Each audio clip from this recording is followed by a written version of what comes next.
This is because you asked. I'm Barry Nussbaum. We are at the Israeli Air Force Center in Herzliya, Israel today, and we have an incredibly special guest.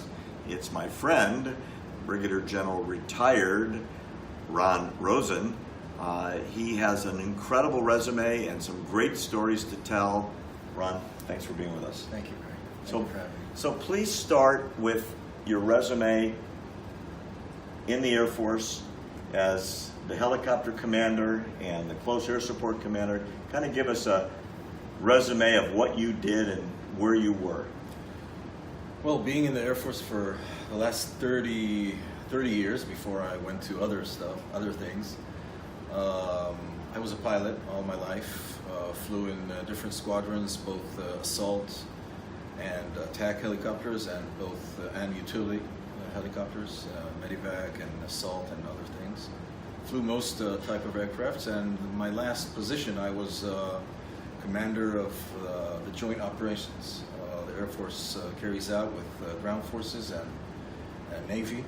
So all of joint operations in the Air Force were under my supervision. So how many helicopters is that under your jurisdiction? That is the Joint Force Joint Operations Command, and the other thing was the helicopter part, and I served as the lead helicopter pilot for the Air Force, and all the squadrons, which I cannot say how many because we have a lot, were under my supervision during my command. Okay. Now you've shared a couple stories with me that are amazing. I'm sure our viewers would love to hear about it. Let's go with that first story. That's incredible. Yeah, the first story, I was a commander. I was after my reign of command in my squadron, which was Apache, a helicopter squadron.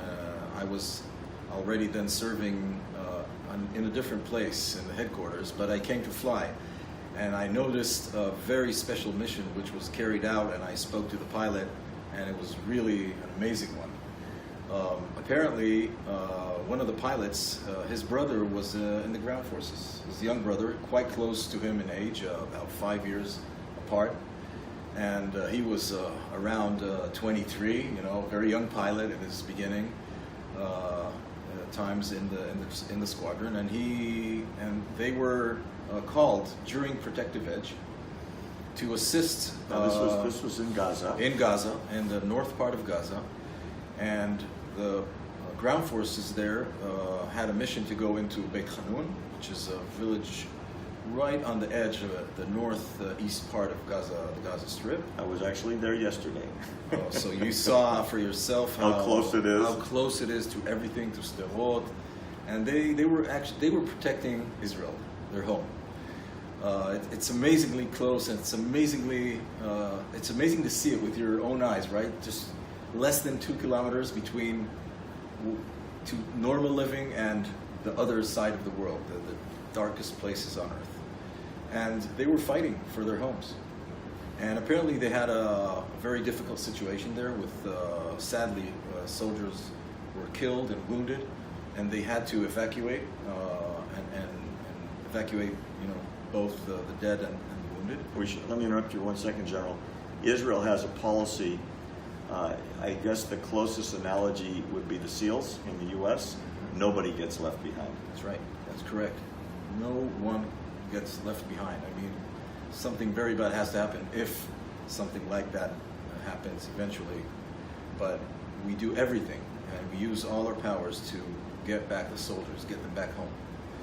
And the two Apaches were called from Ramon, and they arrived. And after a very short while, this young pilot realized that the forces on the ground, one of the guys there was his young brother, 18 and something years old.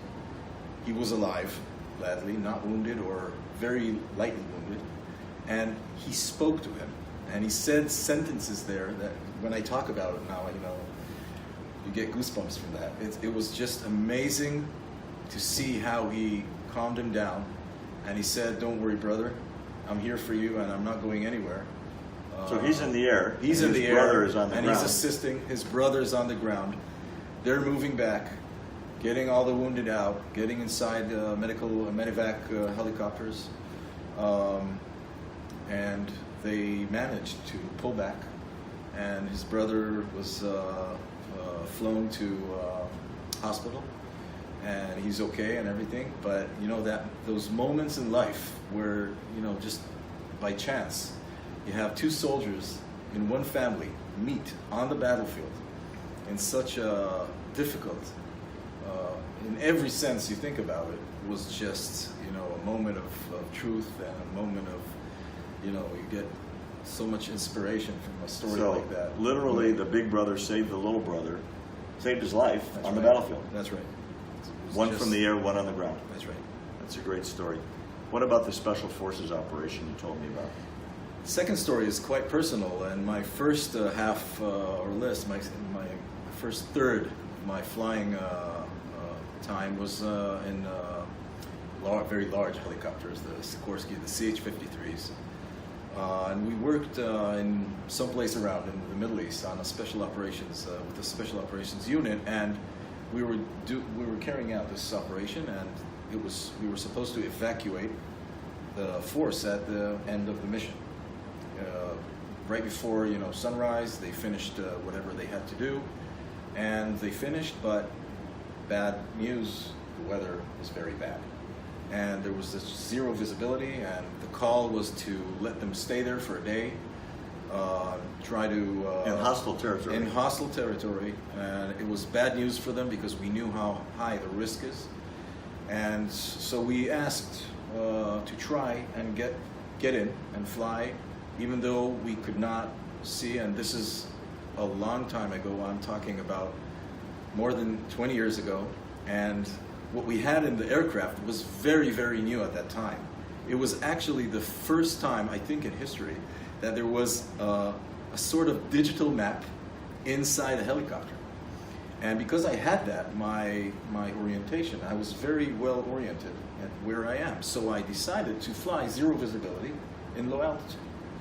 And I asked for permission, and they said, okay, go for it, try. And we started our descent. And you couldn't see anything? We could not see the tip of our nose, basically. And after, just basically flying on the line, we drew on the map, and we well planned it, okay? It was no surprise. We were ready for something like that to happen. And after, about 10 minutes of low flight in zero visibility, we just saw the forces on the ground. Just, the last second, you see the blip of the light that they put, the infrared light, landed next to them. In 15 seconds, they were on the aircraft, ramp closed, off we go, and the first thing I hear when we take off, I thought it was something wrong, but then I realized the soldiers were screaming because they were so happy that we were on the way home. And we just take off with full power and rise above the clouds, and I see the tracers going through the clouds, just flying around us, and nothing happens to the aircraft. And you weren't hit? We weren't hit. And the last memory I have is we land at their base, somewhere in the center of Israel, and I see all their silhouettes, and they're going home to their families, to their loved ones. And the interesting thing is, the commander of that small unit, the small force that carried out this operation, is today, we since then are very, very good friends. He today is a general, thank God. He's even an active general. I'm retired. He's active. I hope it will be a very high raise in his ranks, and maybe one day even commander of the IAF. Who knows? So it was just an amazing feeling to do such a great thing. Great story. Thanks, Yaron. Thank you. This is Because You Asked, and I'm Barry Nussbaum. You can always reach us at ATP, AmericanTruthProject.org. You can write to me at Barry at AmericanTruthProject.org, where you can always get an answer and sign up on our website so you never miss an exciting episode.